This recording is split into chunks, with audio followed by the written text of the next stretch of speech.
Hey trainers! Welcome to the channel. LadyLunatone back with another video. The Shining Revelry set has just been revealed, and everyone's curious about which cards to look out for. So I'm here to share my thoughts on the top 10 cards to watch out for from the Shining Revelry booster set. In this video, we will discuss in detail the different cards and compare them against the current meta to gauge their potential strength and see whether they'll make a real impact in the game. Whether you're planning to stock up on new cards or just want to know what to keep an eye out for in battle, this guide is for you. These are my top 10 Pokemon cards from Shining Revelry. Coming in at number 10 is the Pokemon Center Lady. Let's kick things off with the Pokemon Center Lady. It's one of those cards that keeps you coming back for comprehensive healing. Most of the time, healing is limited to just 20 HP from a potion item, and it doesn't heal special conditions. This new supporter, on the other hand, has better healing abilities, but it comes at the cost of using your supporter for the turn. That could be a hefty trade-off, especially when you'd rather be playing stronger utility cards like Cyrus, Sabrina, or Lise. I'm still placing it at number 10 because it's a general use supporter that can go into any deck. While it might not be the first supporter you consider adding, it still has a role, especially in control or stall strategies that need to survive an extra turn, like a Manaphy, Druddigon, or Giratina deck. If the meta shifts towards more status effects like Poison or Paralyze, we might see it gain more relevance. But with powerful attackers like Arceus dominating the format, there may not be much room for special conditions to shine. We'll have to wait and see how well this card fares, but it's worth keeping on your radar just in case. At number 9, we have Wugtrio. Dragonite is now getting an EX version in the form of the Water-type Wugtrio. The question is if the trade-off is worth it compared to the older Dragonite. Well, this new card is a Stage 1 instead of a Stage 2, has a single type energy cost, which is Water, and just 20 less HP. So in my opinion, absolutely it's worth the trade-off. One of the biggest issues with Dragonite was its complexity. Needing two different types of energy for Draco Meteor and evolving from Stage 2 made it clunky and slow. Wugtrio EX simplifies this, using just water energy, being a Stage 1 evolution, and it still threatens significant damage output. Cards like Manaphy or Misty make it easy to ramp up water energy quickly, so you'll often be using this attack much earlier than Dragonite could. Even though it hits 50 damage less, the earlier pressure it creates more than makes up for it. It also helps that Wiglet is a solid basic Pokemon to start with, so you're not losing momentum early if it's in your opening hand. While I don't see Wugtrio EX becoming a Tier 1 due to the randomness of its attack, I do think it can be a serious meta threat, especially in decks built around bench building and energy acceleration. Definitely a card to watch out for. Coming in at number 8, we have the Red Supporter. The best thing about having Red in the game is its general utility. Because of that, we're likely to see it in a wide variety of decks moving forward. The biggest question is, does Red replace Giovanni? With the rise of EX-based decks and the gradual decline of non-EX strategies, it's very possible. Red enables more decks to consistently reach that key 150 damage threshold, which can be huge in today's meta. For example, Rampardos can now hit that 150 without needing Lucario on the bench. And for Arceus EX, whose biggest weakness has been its ceiling of 140 with Giovanni, Red opens the door to knock out threats like Palkia EX, which were previously just out of reach. Of course, this buff doesn't only help Arceus. Rampardos, one of the best non-EX starter decks, also benefits significantly from Red, making it even more threatening. Red also enables a lot of 150 damage attackers like Palkia to now one-shot 170 HP Pokemon, such as the new Beedrill EX, Tinkaton EX, Paldean Clodsire EX, or even Gallade EX. That makes Red one of the most impactful supporter options moving forward, offering value in both aggressive and late game decks. Coming in at number 7, we have Tinkaton. Tinkaton EX can be compared to Marowak EX from the Genetic Apex, but with a few key differences. The big one is that Tinkaton has an HP of 170, giving it a much better survivability in today's meta. However, it comes at the cost of being a stage 2 and needing an extra energy to use terrific thumping. Unlike Marowak EX though, Tinkaton always guarantees 80 damage, rather than relying on a coin flip that often results in 0.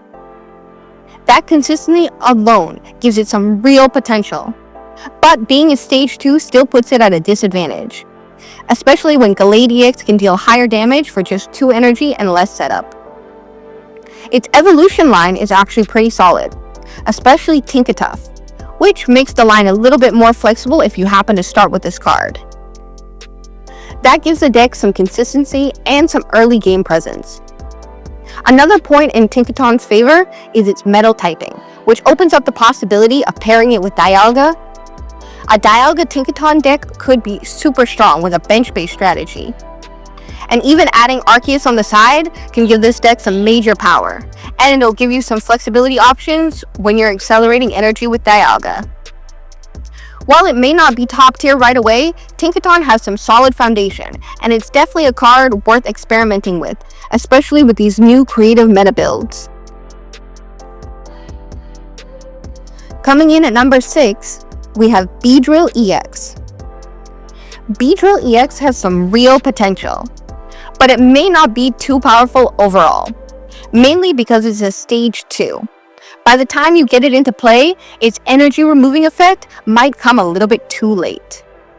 Most attackers in the current meta deal heavy damage in the 130 to 150 range, and many of them are even basic EX Pokemon like Arceus, with an HP of around 140 to 150. By the time you get Beedrill in play, you ideally want to be closing out. It's going to take you a few turns, and by this point you're at a risk of getting one-shotted. Fortunately, Beedrill has an HP of 170, which means it'll survive at least a hit or 2. That gives you a chance to use the Crushing Spear at least once or twice. However, your opponent will almost always have time to retreat, which limits how disruptive that energy discard can actually be. It's also worth noting that the new Weedle and Kakuna are clear upgrades over their original versions. One improves consistency, while the other one provides a strong paralysis option on heads, which is often more valuable than raw damage. I think Beedrill is best paired with Leafeon EX for now, so the only thing you have to worry about is finding Beedrill, and you can let Leafeon build energy for it on the side. If the meta continues to be dominated by fast, heavy-hitting attackers, Beedrill might struggle to find a place. But if things begin to slow down, this card could definitely shine, especially in matchups where preventing your opponent from attacking for even one turn can turn the tide of the entire game. Coming in at number 5, we have the new trainer, Iono. I'm a little skeptical of this card's overall power, but let's be real. Any card that prevents you from bricking will always have a place in certain decks, especially those with linear win conditions, or decks that rely heavily on strong openings like Charizard or Gallade. When these decks get a perfect draw, they can be nearly impossible to stop, and this card helps enable those hands more often. The shuffle effect on your opponent, however, is a bit of a double-edged sword. Sometimes it can completely disrupt their setup, and other times it might actually help them draw better. So it's a situational tool, one that you'll want to use only when you're confident it benefits you more than your opponent. Used well, this card can completely swing a game in your favor. Used poorly, and it might just give your opponent a better hand than you. High risk, high reward, but definitely more impactful than some of the other starters. In our 4th place, I put the new Charizard EX. Okay, now I know this might be a hot take, but hear me out. I still think the original Charizard EX is better than this one. But as far as this set goes, this is a pretty solid card. The new Charizard in Shining Revelry introduces Stoke, which lets you accelerate fire energy from your deck. But it forces Charizard into the active spot to do so, and that's a problem. You're essentially taking hit after hit before you're ready to swing. Sure, you can always wait until you have 5 energy ready from the bench and go straight into Steam Artillery, but 150 damage might not be enough to handle every threat. The old Charizard's Crimson Storm, on the other hand, just deals with everything. The whole idea behind Charizard is to clear the board once it's active, ideally knocking out 2 to 3 targets over its lifetime. But this new card, having to take a hit before attacking, might not survive long enough to pull that off. With that said, the new Charizard isn't without merit. Stoke allows it to fit into decks that aren't exclusively Fire type, since it pulls its Fire energy straight from the deck. And since Steam Artillery doesn't discard energy, you're staying at 5 energy consistently, which does give it some long-term value. Compared to the old Charizard, where you would usually rely on Moltres EX to rebuild energy after using Crimson Storm. If you don't need to deal that 200 damage immediately, the trade-off is actually pretty reasonable. Because of that, I can easily see people running decks with one of each Charizard, especially with Pokemon communication that will help you manage which one you want when, and you can gain that flexibility without giving up raw power. It's also worth noting that the new Charmander and Charmeleon are miles better than their original counterparts. This boosts Charizard's consistency and overall viability heading into the Shining Revelry meta. Even with that said, I still think Charizard is a new top card to get in Shining Revelry, due to how Charizard might get into a better position with this meta and its strong attack. In third place, we have the new Clodsire EX. Paldean Clodsire is looking really powerful, and might even be a better fit than Scolipede in certain decks, especially since it's only a stage 1, even if it comes at the cost of being an EX. The streamlined evolution makes it faster and more consistent, giving poison-based strategies a real boost that we have been lacking from past sets. The main concern with this card, though, is Arceus EX, since in this matchup it's unaffected by status effects. If Arceus remains one of the top decks, and based on the new cards revealed, it doesn't seem like this deck is going anywhere, then Venoshock becomes pretty much useless. Even with 160 HP, Clodsire EX would struggle in this matchup, making it one of the few situations where this card falls really flat. Outside of that, however, Clodsire EX shines. When paired with Weezing or a Darkrai EX deck, and backed by the Paldean Wooper for consistent poison application, it becomes part of a very potent dark-based engine that consistently pressures the opponent through chip damage and disruption. It might have clear weaknesses in the current meta, looking at decks like Arceus, but against the rest of the field, Clodsire EX looks like a serious threat and a strong evolution in the poison archetype. Coming in second place is Giratina EX. Giratina is looking like one of the most insane cards from the expansion due to its ability to charge energy. We all know how powerful Magnezone was from Spacetime Smackdown. This card may be even more powerful, being that it's a basic EX Pokemon. I could almost tie this for first place, but I put it below since you can't necessarily run it in everything. You could afford to run it in a deck that doesn't even have Psychic Energy, but you would be delayed for a few turns. Despite this, it's still looking like one of the strongest cards in the expansion. The main drawback to this card is that its energy acceleration ends your turn, so you'll have to stall for a few turns before getting off that attack. Pairing this card with Rocky Helmet will be a good deterrent against opponents attacking you while you build, especially if you're starting with Giratina. All around, this card seems like a formidable addition to the game, and this card could easily become a top contender in the current meta. And finally, coming in at number 1 is the Team Rocket Grunt, the Anti-Misty. I can already imagine the frustration that this card will cause. And yeah, I kinda hate that this card exists too. I'm putting this card in the number 1 spot because I know that this is going to dramatically affect the meta in a way that people will not forget. Sometimes just one well-timed energy removal is enough to swing the game in your favor or outright take the game. And that's exactly what this card enables. Low energy decks like Darkrai EX or Weavile EX or other aggressive archetypes are going to love this card.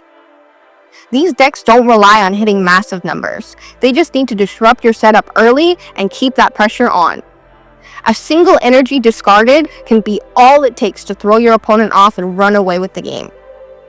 It becomes even more dangerous in decks like Articuno EX or Palkia EX, where early game tempo is everything. If Misty Flips are already frustrating, imagine facing that alongside Energy Denial. You're forced to draw well or you fall behind fast with almost no way to recover. That being said, this card isn't always impactful. Against decks that generate energy passively or from the bench, especially those that tank with high HP, Pokemon like Druddigon, it can be close to useless. In fact, we might even see a resurgence of Druddigon as a meta response to how disruptive this card can be in faster matchups. It's one of those cards you're going to hate seeing across the table, and while it might not define the format, it has the potential to make already strong decks feel even more punishing, especially when matchups lean in their favor. So, that's it for my top 10 cards from Shining Revelry. What do you guys think about my top 10? Do you guys have a different take? What are your top 10 cards from Shining Revelry? Let me know in the comments what you guys think about the new set and what decks you're planning to play. I'd love to hear your thoughts. And if you guys enjoyed this video, don't forget to like and subscribe to the channel so you never miss an update from me. Until next time, happy collecting.